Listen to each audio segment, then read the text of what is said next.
మన VVIT university, absolute discipline, absolute education. కానీ ఒక రైటర్గా, ఒక డైరెక్టర్గా చాలా సక్సెస్ఫుల్ మీరు.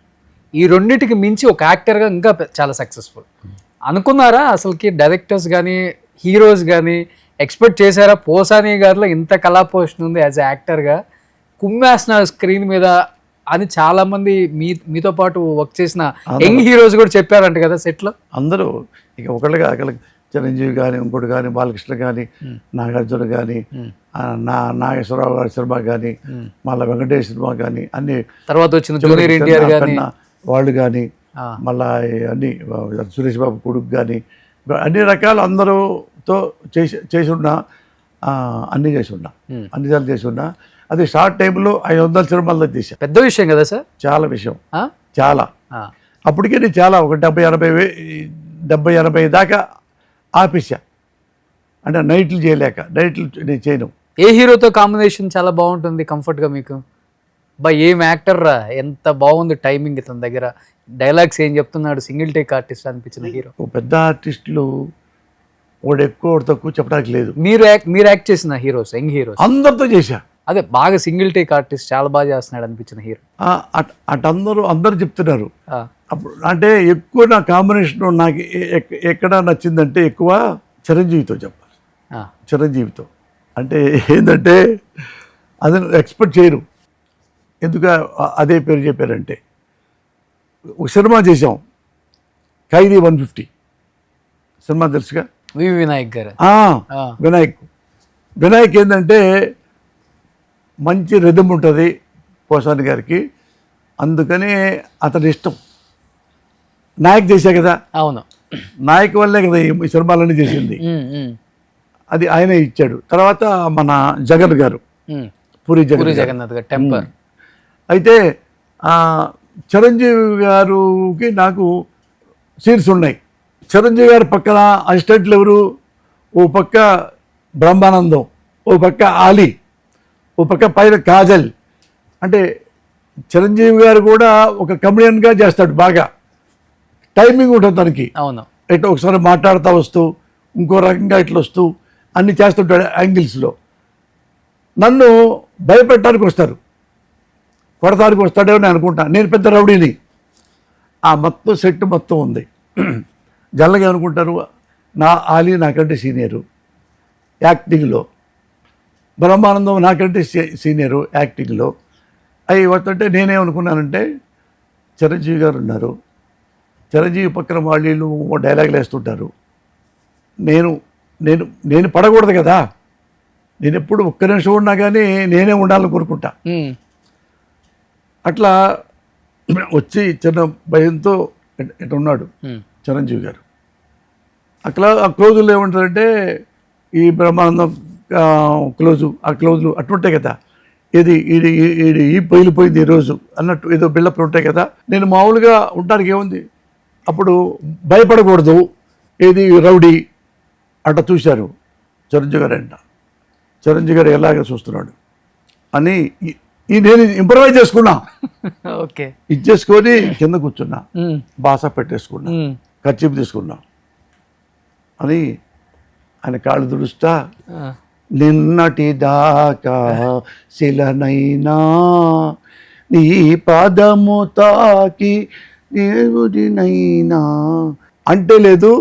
చిరంజీవి గారు పెద్దగా నవ్వారు, పెద్దగా నవ్వి ఆపు ఆపు అంటే అంటే అంటే నిజంగా చెప్పాలంటే ఇది చెప్పాలి కానీ వాడు తిట్టొచ్చు.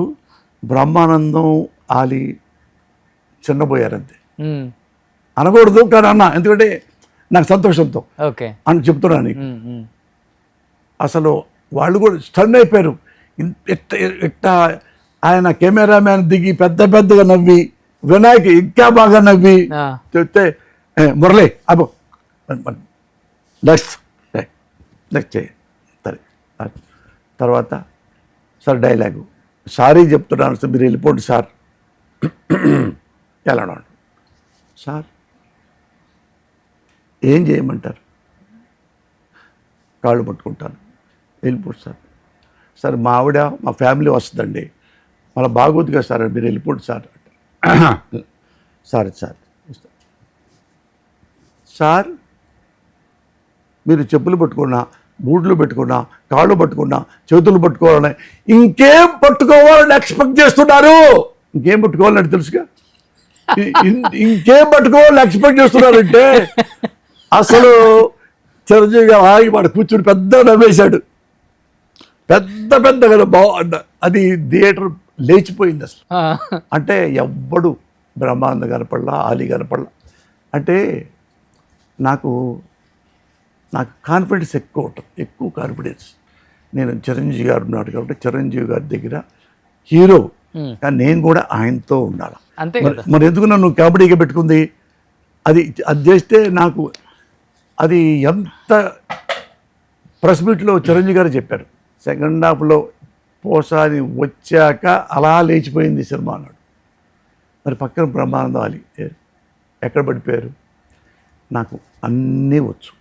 బట్ యాజ్ ఎ డైరెక్టర్గా, యాజ్ ఎ యాక్టర్గా, యాజ్ ఎ రైటర్గా మీరు గమనించింది, యంగ్ హీరోస్తో వర్క్ చేశారు కాబట్టి ఎన్టీఆర్లో నచ్చే ఒక మంచి క్వాలిటీ అంటే ఏమని చెప్తారు లాస్ట్ అండ్ ఫైనల్గా? జూనియర్ ఎన్టీఆర్ అంటే మంచి quality as a human being మీరు చూసింది అట్టేం కాదు. అంటే అతను నేనంటే ఇష్టం బాగా. చిన్నప్పటి నుంచి వాళ్ళ అమ్మగారు గుర్తాడు, మా బాబు బాగుంటాడమ్మా, మా బాబు చేస్తాడు అని చెప్పేవాడిని.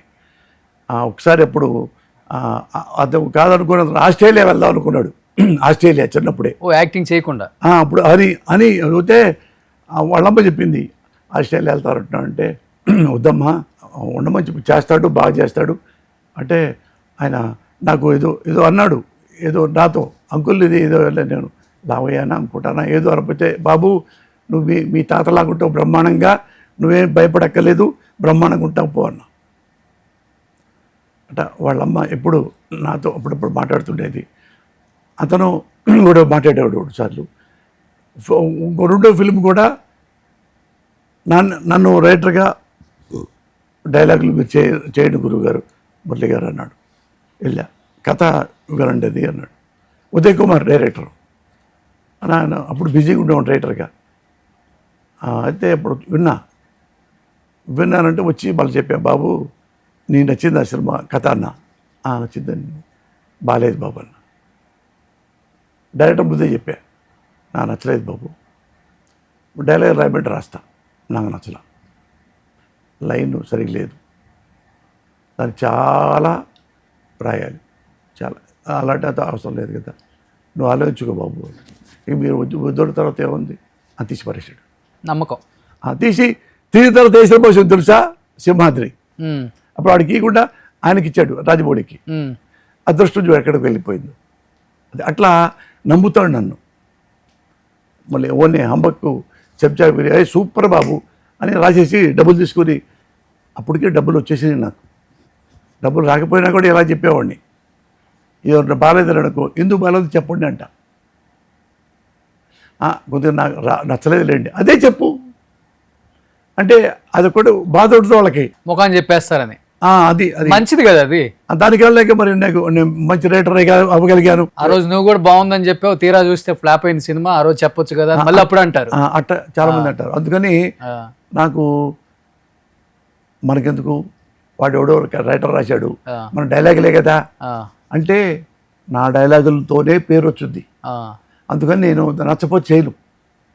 అందుకని నా కథ మాట రాసుకునేవాడిని. ఎప్పుడన్నా తమిళ కథ ఇంకో కథ వేరే కథ వస్తే అది బాగుంటే దాన్ని మొత్తం మార్చి రాసేవాడిని. అట్లా ఆల్మోస్ట్ 90% మార్చి రాసింది గోకులంలో సీత. మొత్తం మార్చి సూపర్ డూపర్ హిట్. అందుకని పేరు పెట్టారు. అది కథ పెట్టి డైలాగ్స్ కూడా పెట్టాకే పెట్టారు. కథా సహకారం, మాటలు పోతానికి ఇష్టపడి మొత్తం మార్చాం 80% సుమన్ టీవీలో మీ పర్సనల్ అండ్ బిజినెస్ ప్రమోషన్స్ కోసం కింది నెంబర్కి కాంటాక్ట్ చేయండి.